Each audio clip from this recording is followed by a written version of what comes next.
distinguished leaders of our country, senior leaders of the Rwanda Defense Force and the Rwanda National Police, members of the Diplomatic Corps, Commandant of the Senior Command and Staff College, graduating officers, other guests who are here today with us, distinguished ladies and gentlemen, I say good afternoon to you.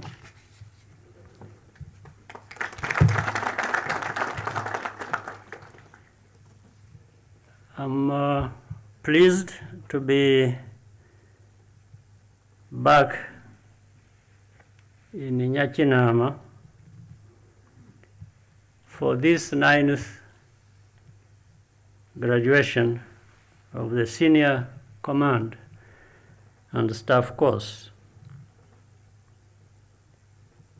I want to start by congratulating all the graduating officers,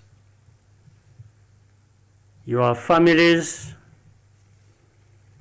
and the staff of the college for this important achievement.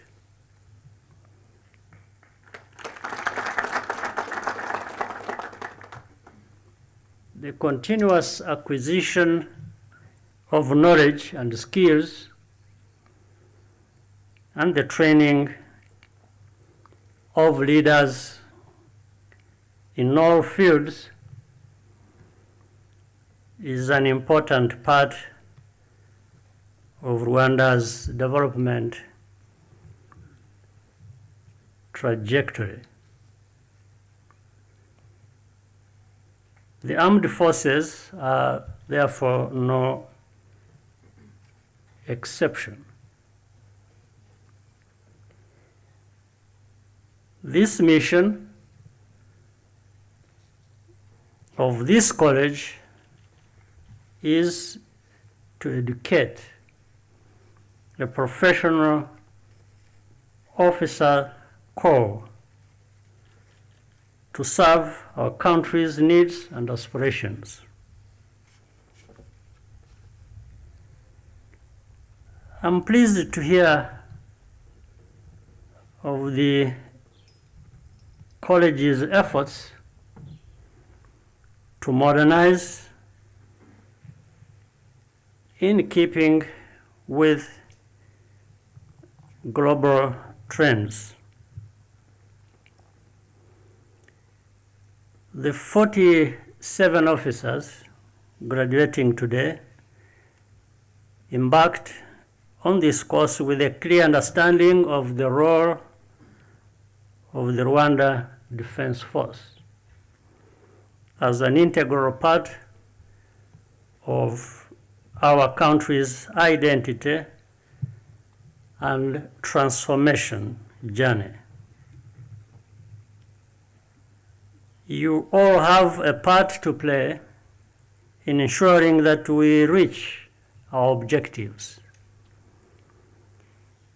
You have gained even more capabilities from this course, and therefore more is expected of you.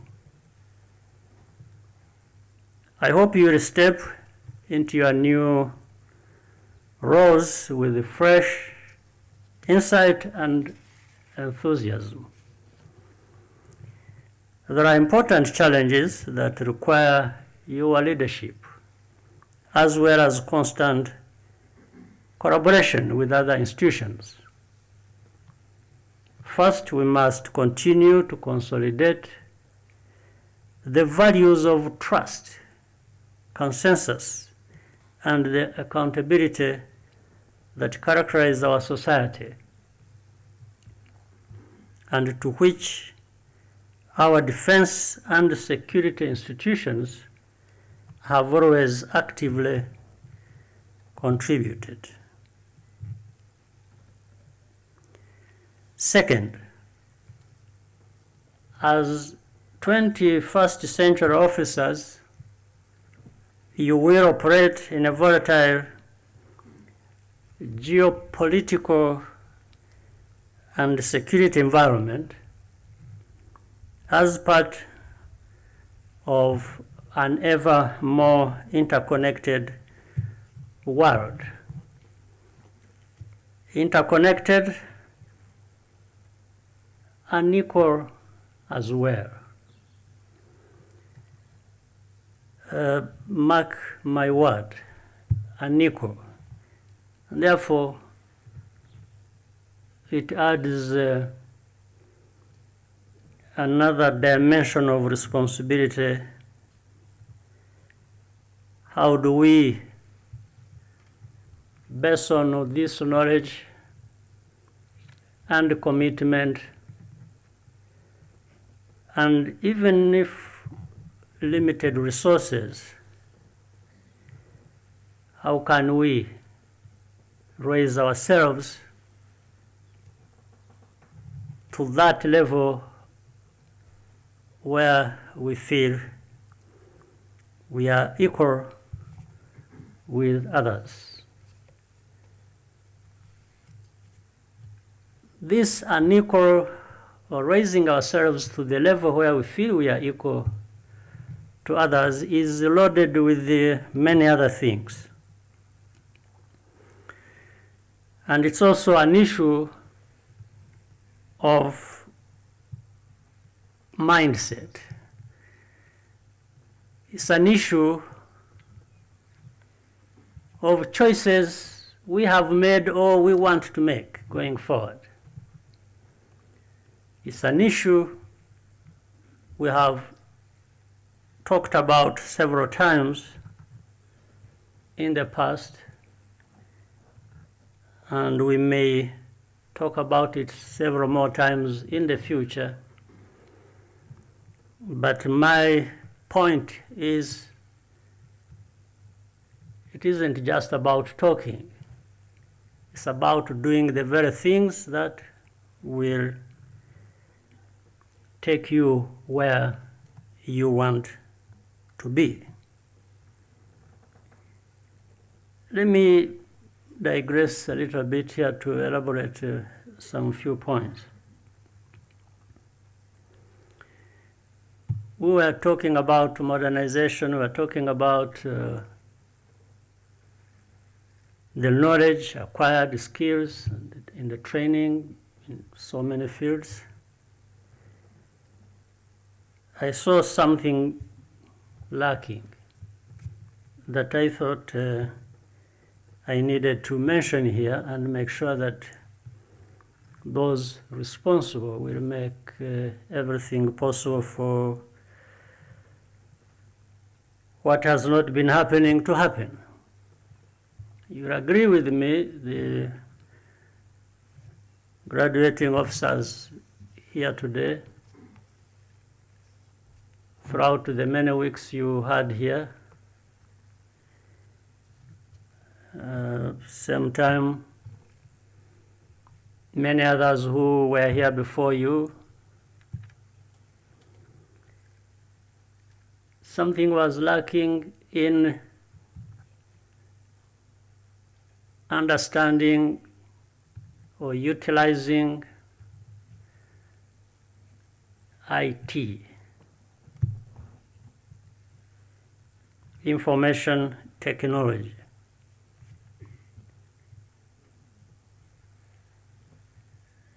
And because before I came here, I was asking the leaders I met before I came here, the leaders of our defense forces,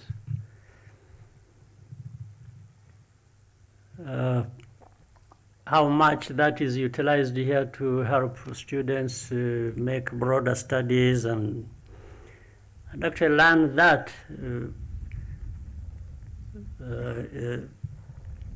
learn to use the tools themselves here as part of the course.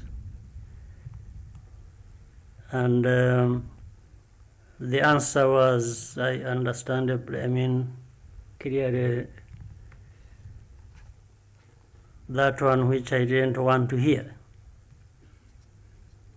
So, from today, going forward, those who are here responsible for that field, be it the Minister of Defense, leaders of RDF and education or IT people,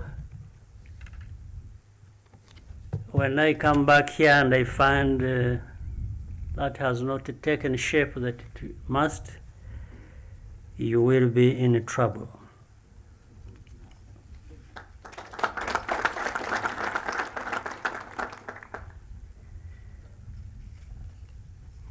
Then for unequal, again, I meant, because here most of these, all of us here are associated in one way or another. When I had people talk about security studies, I imagined it was security in a much broader sense, and also when we talked about geopolitics,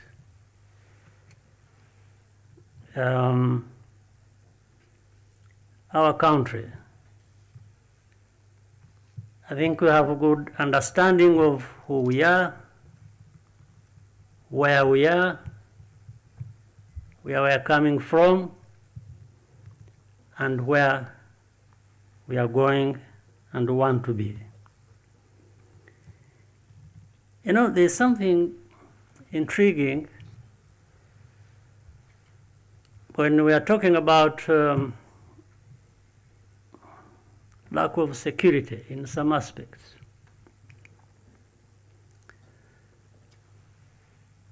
On the one hand, we work in a partnership globally. Again, there is that element of unequal. In that partnership, we get a lot of support, we work together, we address problems in areas where there is lack of security. But at the same time, in our relationships, in the way we do business, we find with the one hand, we are helping to deal with matters of security. On the other, we are actually contributing to creating insecurity for countries, including our own. What do I mean? Particularly in our case, there have been even people who graduated like today, as you have, who say run into problems of their own making. Sometimes, in actual fact, problems of criminal nature. And then same people run to countries called our partners,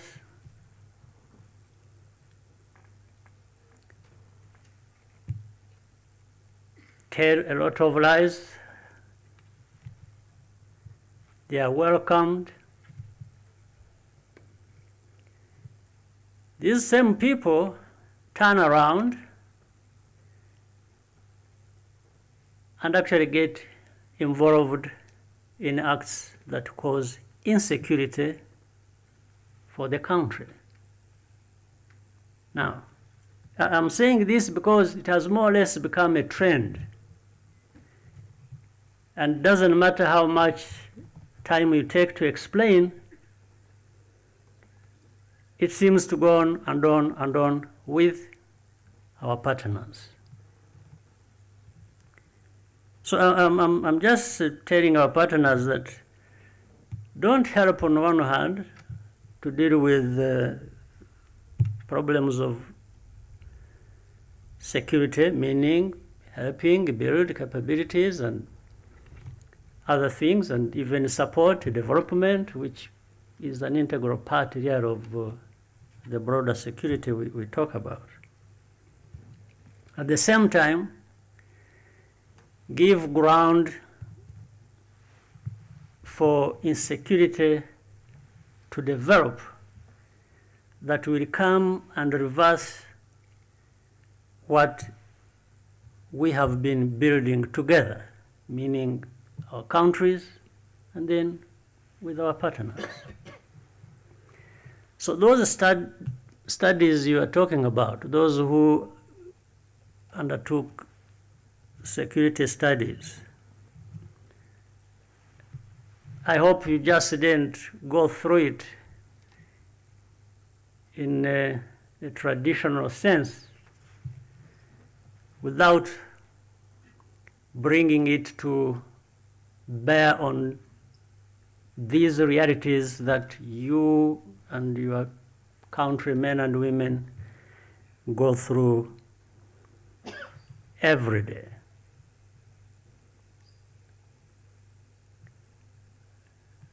Otherwise, it will. It's interesting because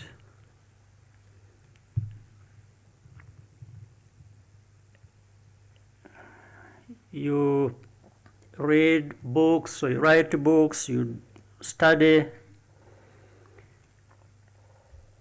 I was talking to someone a few days ago. They had been abroad studying. You know, in writing their theses and things like that, these are Rwandans. When they want to write something about Rwanda,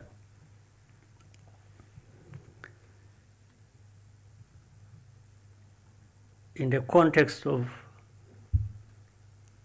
the course that they undertook,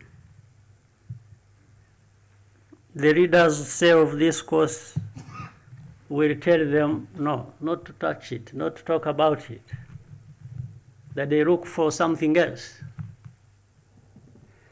The reason you would imagine would be to say you would be biased because that's where you come from.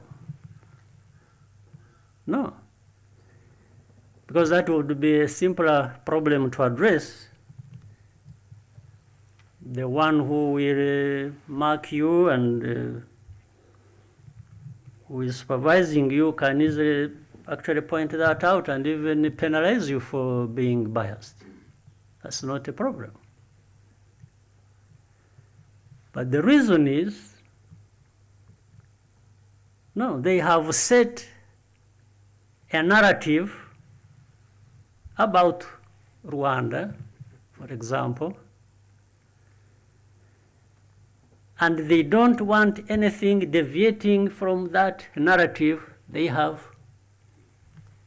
created. If you write something and then you give facts, you give evidence, you destroy the narrative, that is not something they would be happy about. So that's why they tell you, no, don't. And then as I probed further, I found actually it is a common thing. It's not just one incident. Now, I'm bringing this out because when we are talking about geopolitics, we are talking about broader security studies, we are talking about, I mentioned the interconnectedness of the world, but also added how unequal it was. These things lie at the center of what I'm talking about. Or these are elements that actually need to be looked at if we therefore want to create an equal, this time we want to create a world where we are equal. Equal shouldn't be just words, it should be demonstrated in real life. So you officers, I'm saying, don't just leave this place where you invested a lot of efforts and studied hard and without looking at things in a way differently from how they have been looked at for many years, for decades. Sometimes, in fact, things happening today taking us back centuries we've gone through. So I thought I needed to bring this up with you. I could have said much more, but let me keep that for another time.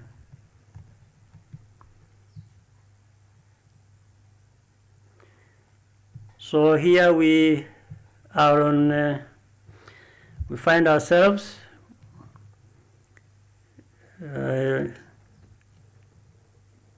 with complex global challenges, from terrorism to pandemics or natural disasters, where we find no single country that can provide durable solutions on its own, no matter how big or well resourced they are. You are therefore called upon to look ahead, to assess threats and opportunities, and to collaborate with peers in the region and beyond in order to address them successfully. Our defense force is already making a difference in several theaters because we are anchored in a tradition of discipline and duty while remaining dedicated to the well-being of citizens. Finally, there is a battlefield beyond the physical where RDF must always be ready to protect Rwanda's security and stability uncompromisingly. This is the struggle to instill the mindset amongst ourselves that Rwandans and Africans are as equally deserving as others in terms of freedom, respect, and prosperity. We must be diligent in securing better lives for our people and contributing to a better world for all. I wish to to conclude by once again thanking the families and friends who are here to celebrate with the graduates. You have been the support network for our officers,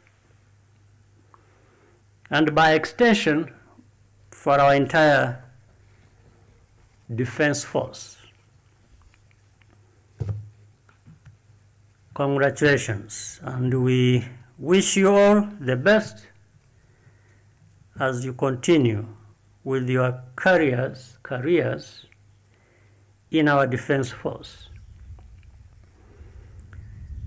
I thank you for your kind attention. Have a good day.